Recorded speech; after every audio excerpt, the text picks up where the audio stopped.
Okay, so mental health. Mental health is something that has existed and will continue to be one of the very most crucial part of our lives. It actually has been since the very beginning of our existence as the human race. It is something we all think about, whether we like to admit it or not. And it is something that should be discussed openly every once in a while. Now, I'm not here to talk about how you should take care of your mental health, for it's a completely different topic, and it shouldn't be confused with what I'd like to talk to you about today.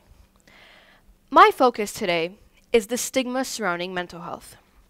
Now, in order for us to fully comprehend what this means, we should break down the statement. So, the Merriam-Webster dictionary defines a stigma as a mark of disgrace associated with a particular quality, circumstance, or person. So if you sum this up with mental health, it pretty much means that there is a mark of disgrace placed upon mental health patients. Now, this happens in many communities, and it socially affects the victims of this stigma in a very negative way, essentially identifying them as outcasts in our society. Now, what this is called is social stigma. Now, social stigma is a disapproval based on socially characteristic grounds that are perceived and serve to distinguish people from other members of society. And so this happens, again, in many communities. And the sufferers of this stigma are denied jobs in many communities, and they are, even though they have the exact same qualifications as those that don't have any mental illnesses at all. Now, this discrimination may happen due to a number of reasons, but honestly, if you ask me, the biggest reason of all is simply ignorance. Now, ignorance is a lack of knowledge or information. Now, not everyone receives an adequate amount of information on mental illnesses because, as I discussed before, it isn't something people like to openly discuss. So, nobody really wants to talk about their mental illnesses, and so people don't really have a lot of knowledge about it. I mean, I didn't even know much about the illnesses or anything about mental health, really, until I gained an interest in the topic, and I decided to research on it. I realized that we shouldn't really blame people and others for not having enough knowledge, and instead try to educate ourselves and others about mental illnesses. We ought to encourage patients to feel comfortable in their own skin and not be afraid to discuss their illness in front of others and not feel the need to hide anything from anybody. Now, over the past few years, there have been many attempts to sort of remove the stigma surrounding mental illnesses and try to eliminate the absurd stereotypes made about them. But if you look at it, though, somehow, our attempts to sort of delete the stigma surrounding mental illnesses has drastically changed to a trend to sort of romanticize it. Now, while mental illnesses aren't something people should be afraid of, they definitely aren't something that people should ever aspire to have. Today, people everywhere are romanticizing mental illness. Some people have, even the youth, us, we've started to associate the words tragic and beautiful together. Now, I mean, let's think about this realistically for a second. In fact, let's look at the dictionary definitions for tragic and beautiful. So tragic, causing or characterized by extreme distress or sorrow. And beautiful, pleasing the senses or the mind aesthetically. Now, I don't know about you, but these terms definitely don't look like synonyms to me, do they? In fact, they seem more like antonyms. So, why are people everywhere talking about how tragic is beautiful? I guess the new mindset, tragic is beautiful, likely stems from the false idea that mental illnesses have a positive correlation with creativity. And while to some extent that may have some truth to it, sufferers of mental illnesses have often been known to create beautiful things. But so do people who don't have any mental illnesses whatsoever. Because the mental illness itself isn't beautiful, it's debilitating. It completely distances its sufferers from everything and anything that they might have ever cared about. I don't think that's something that's beautiful, is it? They completely distance themselves from reality, often delaying everything in their lives. take an illness like depression, for example, one that is highly popular and found in popular culture today. It is romanticized in books, movies, TV shows, and is an extremely popular social media trend that has hundreds of tags dedicated to the topic.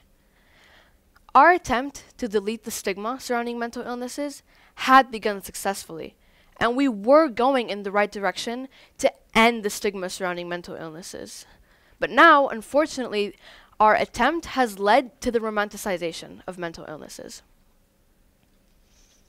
Why are we romanticizing it? Why are we trying to make mental illnesses into something that they clearly aren't?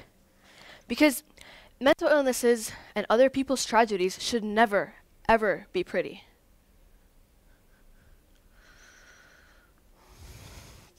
We throw around mental diseases every day as if they're adjectives, as if they're something we aspire to have. People would say things like, "I'm so depressed," and someone would envy someone who looks so anorexic. You change your mood, and suddenly you've become bipolar. And the scary old man down the street is absolutely psychotic. When did we start self-diagnosing ourselves with terms we know nothing about?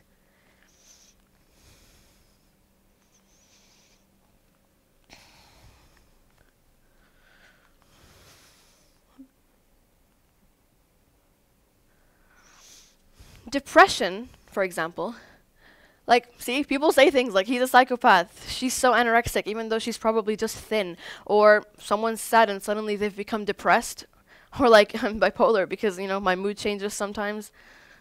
So, depression.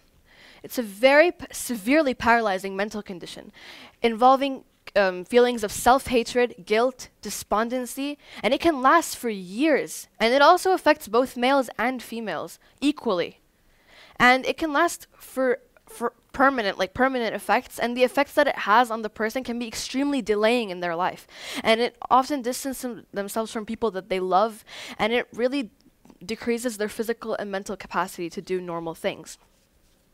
Anxiety. It's a nervous disorder marked by excessive uneasiness, and is often accompanied with very compulsive behavior and panic attacks. Not exactly what you thought was the cute girl with the oversized sweater who overthought things.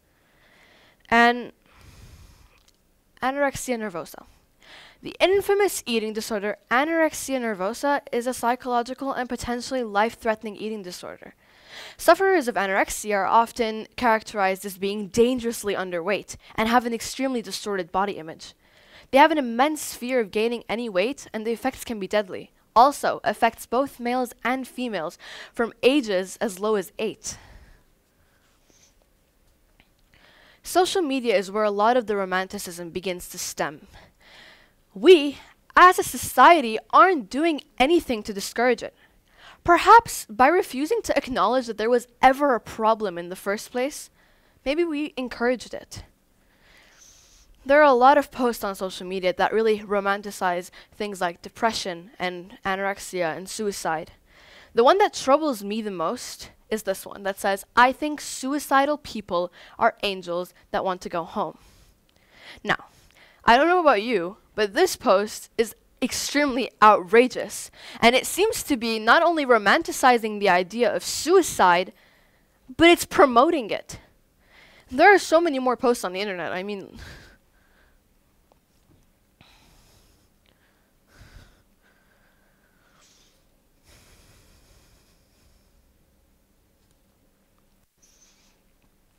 By posting pictures like this and reblogging it, we are not only encouraging, but we are promoting it and causing more people to do things that they don't even have. We're promoting destructive behavior. It actually stands to reason that these posts and messages encourage self-destructive behavior among the youth, because misery loves company, and sometimes shared sadness can be seen as a way to fit in. Teenagers, us youth, we are the most susceptible to these images and messages.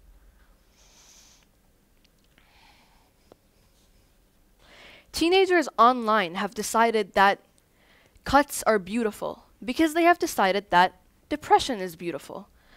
So, I'll ask you, is perpetual sadness really beautiful? Imagine walking around every day with the weight of the world on your shoulders, too exhausted to get out of bed before you've even begun your day, walking around just fatigued, too fatigued to even sleep, eat, personal hygiene, personal basic necessities in life, completely distancing you and separating you like a barrier between you and whoever you love and care about. Society has turned mental illness into something that is now considered cool, edgy, or even glamorous. And that is absolutely outrageous, because sufferers of mental diseases require real help. And if we're going to continue to romanticize things that we don't have, then we are preventing real sufferers of mental illnesses from receiving the actual help that they really need. No amount of poetry or flowery prose about suicide or graphic pictures of self-mutilation will ever change the fact that mental illnesses are not and will never be an art form. Every day is a battle. Illnesses like depression are just seemingly endless black holes that only keep propelling its sufferers downwards. And I don't know about you, but that is definitely not something that I think is beautiful, and nothing that anybody or we should ever aspire to have in our lives. So, but the thing is, it isn't exactly too late to step forward and make a change. We can do this. We can overcome this. We don't need to have an ailment to be considered cool in this generation. Trust me, we don't. We can do so many more things, like taking up a hobby, for example. We can divert our energies into something more productive. Because in the end, if you do, then you stop romanticizing and you start reblogging things and posting things that are actually productive and aid us in this society. Play the guitar, play music, get a pet. It's amazing how the unconditional love of an animal or any kind of hobby can turn your entire existence from meaningless to purposeful. So let's do this. Let's step forward. Let's get the really mentally ill the help that they actually need, and instead just be appreciative that we were not hit with any kind of mental illnesses. I'm saying if you really weren't. So, perpetual sadness is not beautiful. Thank you.